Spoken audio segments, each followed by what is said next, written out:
What's up, guys? Welcome back to Newswave. Yesterday, disaster struck at Sony with their $3.6 billion acquisition.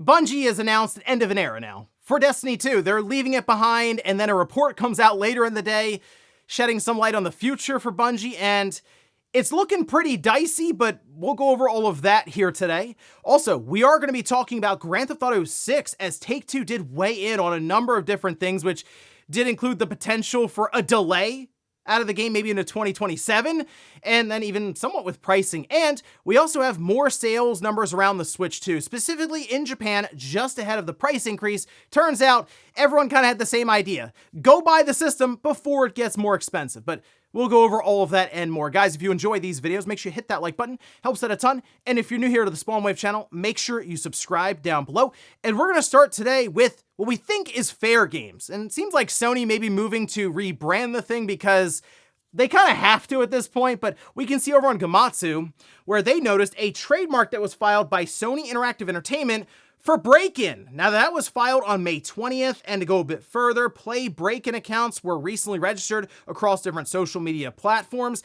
And then on top of that, over on Reset Era, Jason Schreier weighed in with break-in with the currency symbol there instead of the E, kind of denoting the idea that, hey, this is gonna be for Fair Games, as in Sony understands we kind of have to rename the title because if they show you Fair Games at the beginning of a trailer, you're probably tuning out as soon as you see that. At least break-in can catch you off guard a little bit to where you go, oh, what's this? And then maybe you realize it's Fair Games and tune out. But at least they have your attention for like 20 seconds or something. That's what they're, I assume, hoping here. It's just the name Fair Games is completely tainted and they have to move on from it. Now, will it be able to, I don't know, actually work here with just a new name? It's hard to say based on the information we're hearing about from the playtests, where people are having a hard time finding the fun. Not necessarily what you hear for a video game, but we'll find out more, I assume, at that state of play that's happening at the beginning of June, because this seems like it's getting lined up to be shown. Also, we may have had some footage leak out for Virtua Fighter 6, and it's pretty impressive, almost too impressive at times. Now, I don't know if I could show you this. It popped up over on the video platform Bilibili and then quickly circulated around, so it should be pretty easy to find. It's up on places like Reddit and stuff, but I have seen it get pulled down at times too, so I don't know if this is something that's getting hit with copyright, but I'll show you some Virtua Fighter 5 footage or something while we go over it. But this seems like it's either very low quality or off-screen footage of the game being played in a trailer sense, because you also have developers come in and are kind of talking on screen. The showcase here clearly are the mechanics, just the overall, choreography, the movement of the characters, yes, the visuals, but it's very stylish without being over the top and I guess you could say supernatural, where they're throwing fireballs at each other. This looks impactful. It looks vicious. It's hand-to-hand combat, yes, but it's like really honing in on that. And it looks cool. Still has some style to it, where there's like a KO screen and the character's a silhouette with the background of orange and KO. It looks good. I don't get super into fighting games. This one looks cool though. I'd be at least curious to get, I don't know, I guess lit up in this game. At least it would look cool. So for this one though, I'm interested to see when we're going to hear about this, considering this trailer is making the rounds. Maybe this is another thing that's getting lined up for any of the major events happening here pretty soon in June. So I guess keep an eye out for that, because this one certainly impressed when it showed up online. Oh, and sticking with the idea of some reveals for June, take a look at this. It's over on social media from Crazy Taxi. It looks like they're getting ready maybe to show up here with this new entry. And if I had to take a guess, Summer Game Fest? That sounds right for this one. It's just nice to see, I don't know, Crazy Taxi in 2026. That's going to be fun. Sure, just interested in seeing what the game is going to be like. Absolutely. But the game also, I think, hinges on the soundtrack, because that's very iconic. If you look at the replies for just like, 5-second clip, it's a lot of people quoting things like Offspring, because it's just such an iconic song to go along with that game. I'll be curious if they go back and get some of the older tracks, or if they just put together like a whole new list of songs for the new age Crazy Taxi, but it should be a lot of fun going into Summer Game Fest, as this is one that I'm expecting to see. And guys, with some of the quick news out of the way, let's get into the bigger stuff. Let's start right away with Sony and Bungie, because we had an update come out around Destiny 2 that made waves online. Why? Because a game that's been ongoing for 9 years is coming to an end, and unfortunately, doesn't really seem like Bungie has a plan necessarily for what's next, specifically when it comes to like for Destiny fans. And if you think about it in that regard, going all the way back to when Destiny 1 launched was at 2014, it's been 12 years of at least some kind of Destiny update happening at some point. Like, it's been a consistent run of updates for the Destiny community, and it's about to come to an end at this point. So I saw a lot of sadness, actually, even some reflection of, wow, this has been a large chunk of my life and it's over? Now, the game will still be going on. Like, they're not shutting the servers down, but there will be no further updates. Now, we can see over on their post that they made on their website. They do say on June 9th, Destiny 2 Monument of Triumph, this is the last update for the game, will be available to all players. They go on to say, as our focus turns towards a new beginning for Bungie, we will begin work incubating our next games. To that end, on June 9th, 2026, we'll release the final live service content update for Destiny 2 to begin that new journey as a studio.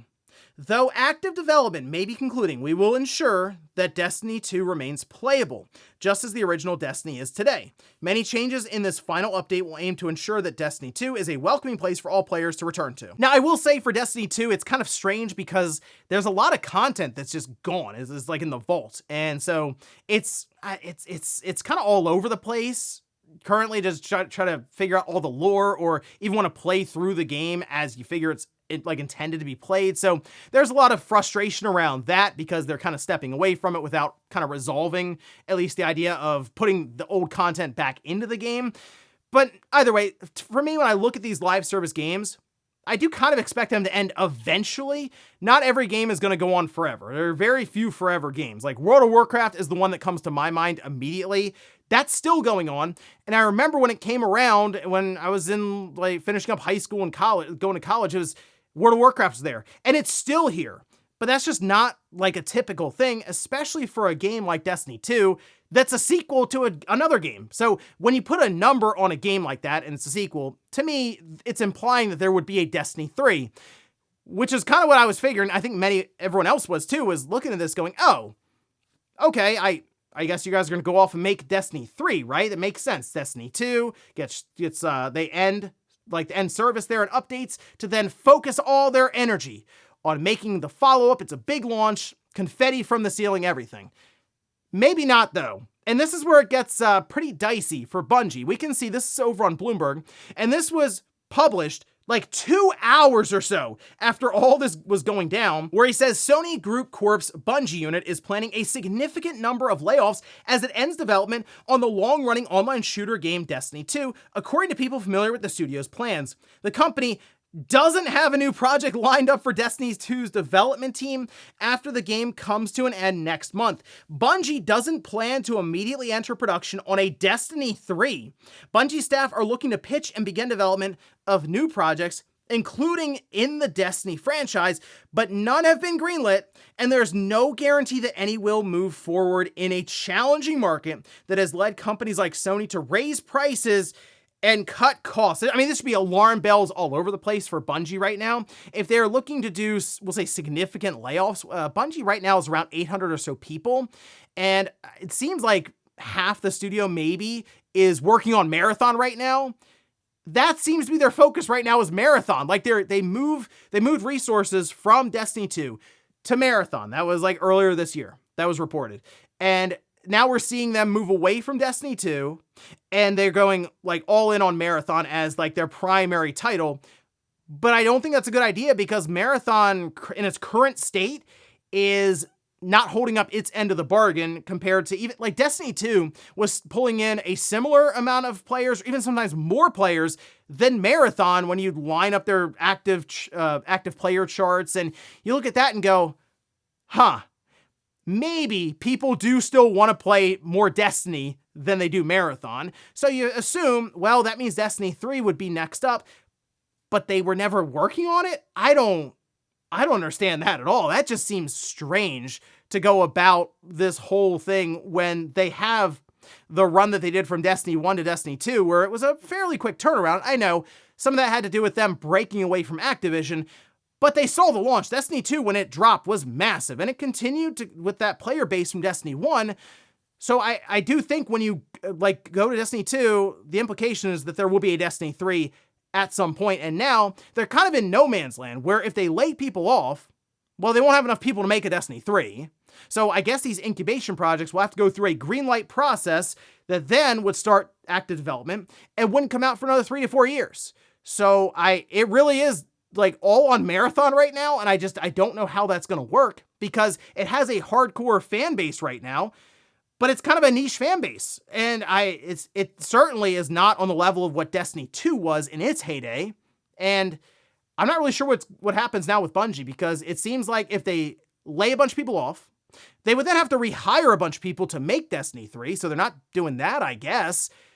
It's not looking good for Bungie. Like, at this point, my money would be on Bungie closing down before a Destiny 3 comes to fruition. So, turbulent times ahead for Bungie at this point. Maybe they'll get lucky or fortunate, or Marathon will just explode, but I'm not really counting on that one. Next up, let's talk about Take-Two, as they did issue an update for this massive title coming up you may have heard of, Grand Theft Auto 6, and they had a call with their investors about the whole thing, and there was some stuff they touched on, some stuff that they were like trying to skate around a bit, specifically pricing. But we can start with the obvious one, the elephant in the room, the idea that this game may be delayed further into maybe even just 2027. This was covered, and we can actually see this in a number of different slides that they put up over on their investors' website. And to start, GTA 6 is indeed still on track for November 19th. They have doubled down on that. Strauss Zelnick said it over and over again, basically. No delay has been announced. Full speed ahead now for November. Marketing still set for summer, okay? And then you'd have pre-orders follow from there. The way they're talking about this kind of feels like July, maybe August. You might say, wow, that's pretty close to the title coming out. Yeah, they want to have a big marketing blitz before the game comes out to get people all excited, ready to go, and then they'll have the pre-order button there for you to click and then give them your money. Okay, now, he touched on this is funny. He's asked about the Best Buy stuff. He's like, I don't know. What are you asking me for? He has no idea what happened with the Best Buy pre-order stuff that was going around. He was asked about pricing for the game, and Strauss Zelnick basically told Variety, no, I'm not making that announcement here. So again, things people are curious about, pricing and release date. We at least got the double down that it is coming out November 19th. Get this though, rumors already starting up about Trailer 3. The expectation now is it could drop next week. Yes, and we just had the expectation it could drop this week. So it might be that thing where it's like every week people are like, oh, okay, new GTA, that Trailer 3 is going to drop. Eventually it'll be right. You know what I mean? So I don't know. Well, I feel like to me that situation where it happens when no one's really expecting it. So that's what I'm going to go with here, okay? Otherwise, though, we did get some updated sales figures. GTA 5 is at 230 million copies. That is absolutely obscene. Red Dead Redemption 2, 85 million copies. And I mean, if you look at the best-selling games of all time in like the top 5, Rockstar and Take-Two, they have 2 of them with these games. So yeah, the popularity, obviously, they have it.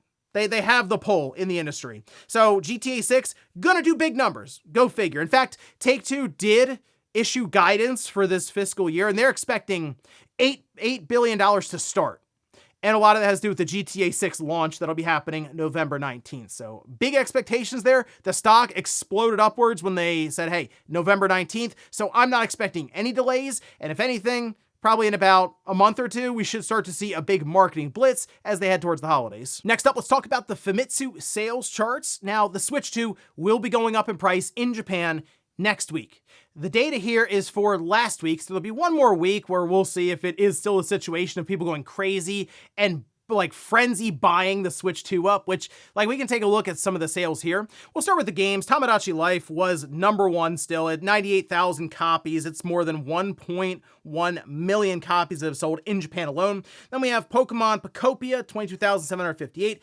Then Mario Kart World, Minecraft on the Switch, Animal Crossing New Horizons on the Switch, then Animal Crossing again for the Switch 2, Pragmata there on the PS5, Kirby Air Riders, Super Mario Party Jamboree, and then Pokemon Legends ZA. Now, moving over to the hardware, the Switch 2 at the top, 217,922 systems. That is, that's quite a number. That's a number I'd expect to see later in the year, say in December or something. Nope. Here it is in the third week or so of May. All right, that does push the lifetime total for the Switch 2 in Japan up over 5.5 million units already. That's pretty fast. That really is. Okay, so then we have the Switch 1 right below that, 21,392. The PS5, 9,243. And the Xbox Series systems at 431. So this is just, we're going to see probably another number like this pop up unless there just legitimately is no more stock. And that is the other concern, I'm sure, by many people out in Japan are like, okay, these systems are just going to sell out and there won't be any to buy anyway, and then I'll have to spend more. And I'm sure a lot of these systems are like the cheaper Japan-only Switch 2, because that is actually seeing a pretty significant price jump to where it will be more expensive than the PS5 when that happens next week on May 25th. So big numbers here, expecting another pretty big number depending on stock for next week, and we'll take a look at that just to see. And in our last bit of news, let's talk about Ubisoft and their fiscal year report. And it didn't look great for Ubisoft because they lost a lot of money. But then they also talked about, hey, we got a lot of cool stuff coming up. Some big games from big franchises and generative AI. They slipped that one in there pretty quick. But let's take a look. I mean, they have their entire report here. They did announce a 1.3 billion operating loss. That's quite substantial. Now, Ubisoft is going through a lot of reorganization right now, but that's still a lot of money that you put on the balance, or put on that balance sheet and go, yeah, put the minus symbol next to it.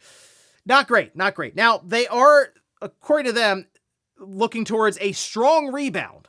That is attributed to Assassin's Creed, Far Cry, and Ghost Recon. All these franchises will be seeing new titles, some multiple titles here in the next couple of years. They will have an acceleration of live service games. Okay, again, the live service stuff, obviously it's hit or miss. If you get it right and really figure out a game, you can make a lot of money. But we just see so many come out, and that's just not the case. Now, of course, we know they're working on something like Division 3. That should do very, very well. I'm more so curious about some of the weirder new IPs that they'll probably attempt here that probably just fizzle out. But either way, yeah, they're going all in. They're quadrupling down on live service games. And then towards the end of the report, they talked about AI a bit. Like, they talked somewhat about the tools that they're using internally to try to speed up development. But then they also mentioned their first playable generative AI experience. And they try to describe this somewhat. It's like, oh, generative AI can be used in an open world setting where the world will change and morph to the player depending on what they're doing. And okay, I understand that. Like, that sounds like it could be cool and would take open world games to the next level.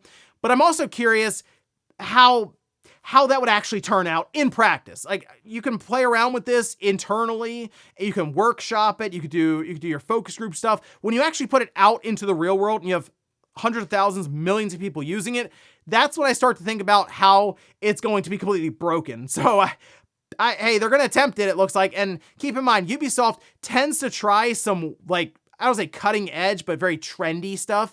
Remember, they were the ones with the whole NFT game that was absolutely ridiculous. Like, the pricing on some of that stuff was insane. And that also broke, and they just didn't fix it for maybe ever. I mean, I remember I checked it a month later and it still wasn't working, so who knows there. But yes, they will try some sort of generative AI game, but at least we'll have something with Assassin's Creed. We know Black Flag Resync's coming up, but something else, I guess, Hex. Far Cry, I do like Far Cry, that'll be cool. And we'll see what happens with Ghost Recon, because the last one wasn't very good. But there we go. Ubisoft going to attempt to turn things around from a massive operating loss that they just reported. And before we go to the comments of the day, we'll take a look at the poll that I posted up yesterday, where I ask, have you played Destiny 2 before? 56% say no, 44% say yes. And again, Destiny 2's been around for a while. It's been 9 years, right? And it's been on all kinds of different platforms. I actually remember playing it even on Stadia, just to try it out there. It wasn't a terrible experience there either. In fact, I would still say Stadia has, to this day, has one of the better streaming experiences. But still, Destiny 2 being around for as long as it has, it's moved to like free-to-play status. They've been in and out in terms of subscription services. Their content drops, while infrequent at times, are crazy, and like a lot of people got really hyped at different points. So I think there are many people out there who have tried the game, fallen out of it, tried it again. That's basically what I would do. Occasionally, I'd check out Destiny 2 for a bit and play it for a couple of weeks, then fall out of it, then go back to it. So it's just, it seems like there's at least some experience for many people out there with Destiny. It seems weird for them to just move off of it. So I have to imagine 80% of the pitches that are happening are within the Destiny universe. But unfortunately, it doesn't seem like any of them are Destiny 3, and that's so head-scratching to me. And we'll finish up with the comment of the day, as you're seeing here. This is from Kid Blaze, who says he is name-dropping E3, and everyone under 20 is like, what's E3? So we had the last in-person E3 was 2019. I think the last E3 where all the companies were there was 2018? Like with Sony, and I think it was 2018. But if you go to 2019, yeah, it's been 7 years. So you're right in that there are going to be many kids who, they might be 18. We'll say they get to 18. They were 11 the last time that's crazy to think about, because each year we go along, we'll just stack more and more years. Eventually we'll look around and go, wow, it's been 13 years since last E3. And then you're right. Someone's going to look and go, what's E3? I don't even know what that is. And then you gotta go back and find historic videos to show off to them. And ladies and gentlemen, that's gonna do it here for Newswave. If you enjoyed this video, guys, hit that like button. If not, hit the dislike. Leave comments down below about everything we talked about here today. If you missed yesterday's Newswave, I'll leave it up here in a card. Or maybe you want to hear more about how live service games just keep getting canceled, with some of the more recent massive titles really leaving a dent on the industry. I did a video looking into that, and I'll leave it right below. Thanks guys for watching. Have a great weekend. I'll see you back here Monday morning, 8 a.m. Eastern Time for Newswave.